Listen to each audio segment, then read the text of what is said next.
عمران خان کی متعلقہ ریحام خان کی طرف سے، خان ان کے نام کے ساتھ پہلے تھا یا پھر عمران خان کی وجہ سے ہے، لیکن ان کی آج جتنی بھی شہرت ہے وہ عمران خان کی وجہ سے ہے۔ عمران خان کے ساتھ ان کی شادی ہوئی تو یہ شہرت کی بلندیوں تک جا پہنچی۔ عمران خان کی طرف سے جمائمہ خان کو بھی طلاق دی گئی تھی، لیکن ان کے اور عمران خان کے مابین تعلقات مراسم آج بھی رابطے موجود ہیں، ایک دوسرے کی عزت کرتے ہیں، توقیر کرتے ہیں، بلکہ عمران خان کے بیٹے وہ جمائمہ خان کے پاس ہے، اپنے والد سے ملنے کے لیے آتے ہیں، عمران خان کے ساتھ ان کے رابطے رہے ہیں۔ وہ کہ آج کل حالات صورتحال کچھ اور ہے، عمران خان کے ساتھ ان کی ملاقات نہیں کروائی جاتی، گفتگو بھی موبائل پر نہیں کروائی جاتی، فون پر نہیں کروائی جاتی۔ اب ان کی طرف سے پاکستان آنے کا فیصلہ کیا گیا ہے، کب پاکستان آتے ہیں ان کی طرف سے کوئی ڈیٹ نہیں دی گئی۔ ریحام خان کی بات کرتے ہیں کہ عمران خان سے انہوں نے طلاق دی تو عمران خان کے خلاف انہوں نے محاذ کھول لیا۔ ان کی طرف سے ایک کتاب بھی عمران خان کے حوالے سے لکھی گئی، کتاب کا نام تھا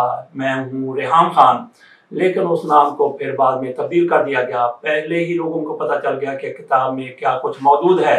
آج ریحام خان کے حوالے سے ہم نے یہ بات کرنی ہے کہ ان کی طرف سے نئی پارٹی بنائی جا رہی ہے، اس کا نام ان کی طرف سے رکھا گیا ہے جیسے ٹرمپ کی پارٹی ہے ریپبلکن پارٹی، ریحام خان صاحبہ کی طرف سے اپنی پارٹی کا نام رکھا گیا ہے پاکستان ریپبلک پارٹی، PRP۔ تو PRP کے لیے فنڈنگ کہاں سے ہوگی، کیسے پارٹی چلے گی؟ جیسا کہ پہلے ذکر کیا گیا ہے، ان کی طرف سے کتاب لکھی گئی تھی میں ہوں ریحام خان، لیکن کتاب کا نام بعد میں بدل دیا گیا۔ کس نام سے یہ کتاب مارکیٹ میں آئی؟ بلکہ مارکیٹ میں آپ کو کتاب ملے گی نہیں، کیونکہ ان کی طرف سے یہی خواہش کا اظہار کیا جا رہا ہے، ان کی طرف سے یہی پلاننگ کی گئی تھی کہ کتاب بکے گی، دھڑا دھڑ بکے گی، لاکھوں کروڑوں کاپیاں اس کی بک جائیں گی، فروخت ہو جائیں گی اور ان کے وارے نیارے ہو جائیں گے۔ وارے نیارے تو ویسے بھی ان کے بہت زیادہ ہو گئے، کیونکہ کتاب لکھوانے کے پیچھے جو ہاتھ تھے وہ بڑے طاقتور تھے، بڑے پیسے والے تھے، بڑے ٹیٹیز والے تھے۔ تو ریحام خان کی طرف سے عمران خان کی کردار کشی اس میں جس حد تک کی گئی، آپ گھر میں بیٹھ کے اپنے بچوں کے ساتھ، اپنی فیملی کے ساتھ اس کتاب کے باب، کئی باب ایسے ہیں آپ نہیں پڑھ سکتے۔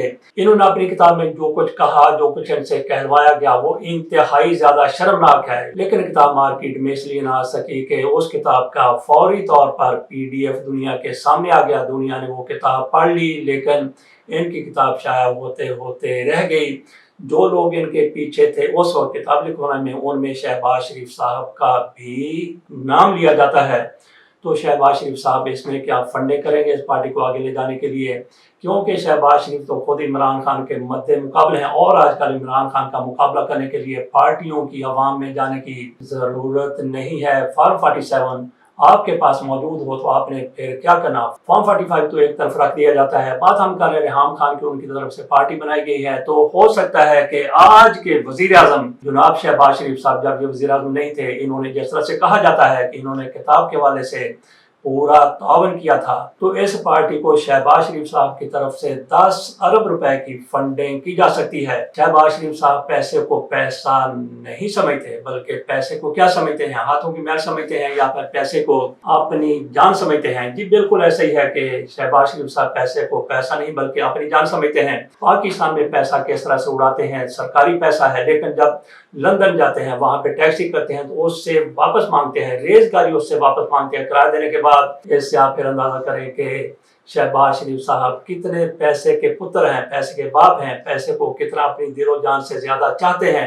تو ان کی طرف سے 10 ارب روپے فنڈنگ میں دیا جا سکتا ہے۔ وہ 10 ارب روپے کہاں سے؟ انہوں نے عمران خان کے خلاف حد تک عزت کا دعویٰ کر رکھا ہے کہ عمران خان نے ایک موقع پر کہا تھا کہ مجھے شہباز شریف کی طرف سے کوئی پیغام آیا تھا، تو شہباز شریف نے 10 ارب روپے کا دعویٰ کر رکھا ہے۔ اور جس طرح سے آج کل کی عدالتیں ہیں تو شہباز شریف کے حق میں یہ فیصلہ ہو سکتا ہے، اور شہباز شریف صاحب حرام کا ایک بھی پیسہ اپنے پاس نہیں رکھا، اور یہ حرام کا پیسہ نہیں ہے، یہ سارا حق حلال کی عمران خان کی کمائی ہے۔ 10 ارب روپے شہباز شریف صاحب کے اکاؤنٹ میں آئے گا تو وہاں سے اٹھائیں گے اپنے اوپر ایک دھیلا، جیسے کہتے ہیں ایک دھیلے کی کرپشن ثابت ہو جائے تو جو بھی میرا علاج کرنا ہے کر لیا جائے، میرا نام بدل دیا جائے۔ انہوں نے کہا تھا کہ میں آصف علی زرداری کو سڑکوں پر گھسیٹوں گا، ان کا پیٹ پھاڑوں گا، اس سے پیسے نکالوں گا۔ تو یہ شہباز شریف صاحب ان کے ہتھے اب عمران خان کا 10 ارب روپے آنے والا ہے، تو کیا یہ فنڈنگ کر دیں گے؟ لگتا ہے تو ایسا ہی ہے کہ ریحام خان کو جس طرح سے ان کی کتاب کو اٹھایا گیا تھا، ان کو جس طرح سے اب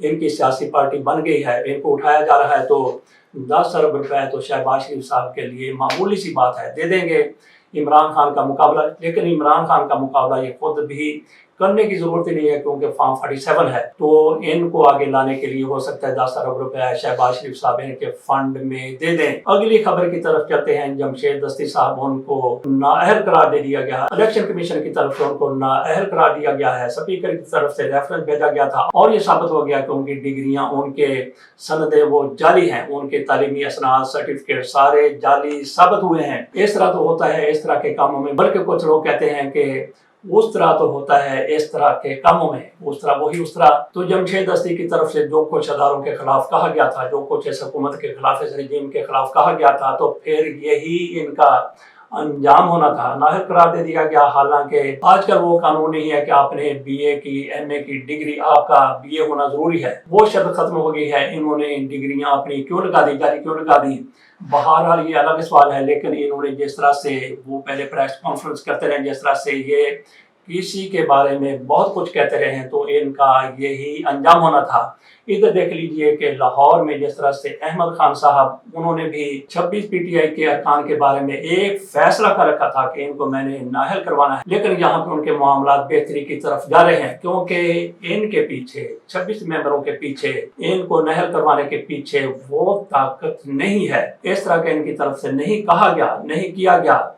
26 अरकान की तरफ से जिस तरह से जमशेद दस्ती साहब चढ़ाई करते थे, जिस तरह से वो गरजते थे, जिस तरह से बरसते थे, तो ऐसा करने वालों का अंजाम, जिस तरह से इमरान खान जेल में पड़े हुए हैं, तो देखते हैं कि जमशेद दस्ती को अगली अदालतों से कोई रिलीफ मिलता है या नहीं मिलता। 26वीं आईनी तरमीम के तहत आने वाली अदालतों की तरफ से जमशेद दस्ती को रिलीफ मिल जाए तो आप समझ लें कि उस दिन फिर सूरज मशरक से नहीं बल्कि मगरब से तुलू होगा। यही इलेक्शन कमीशन जिसकी तरफ से फैसला किया गया है, इसी इलेक्शन कमीशन की तरफ से अपने ज़मीर के मुताबिक, अपने अंदर के मुताबिक, कानून के मुताबिक, आइन के मुताबिक, बगैर किसी दबाव के खैबर पख्तूनख्वा में पहली मर्तबा फैसला सामने आया है। कोई दबाव उन्होंने कबूल नहीं किया, कोई दबाव कहीं से डाला भी नहीं गया, क्योंकि वहाँ पे तहरीक इंसाफ का मामला नहीं था, वहाँ पे मौलाना फजलुर रहमान और मियां नवाज शरीफ की पार्टी का मामला था। वहाँ पे बंदरबान थी इन खसूसी निशिस्तों की, मखसूस निशिस्तों की। तो मुस्लिम लीग नून की तरफ से कहा गया कि मौलाना फजलुर रहमान की पार्टी को एक निशिस्त हमसे ज्यादा दे दी गई है। इनकी अपनी निशिस्तें 7 मौलाना फजलुर रहमान की हैं, 7 मुस्लिम लीग नून की हैं, और इनको 9 मखसूस निशिस्तें दे दी गई 7 निशिस्तों पर। इससे अंदाजा करें कि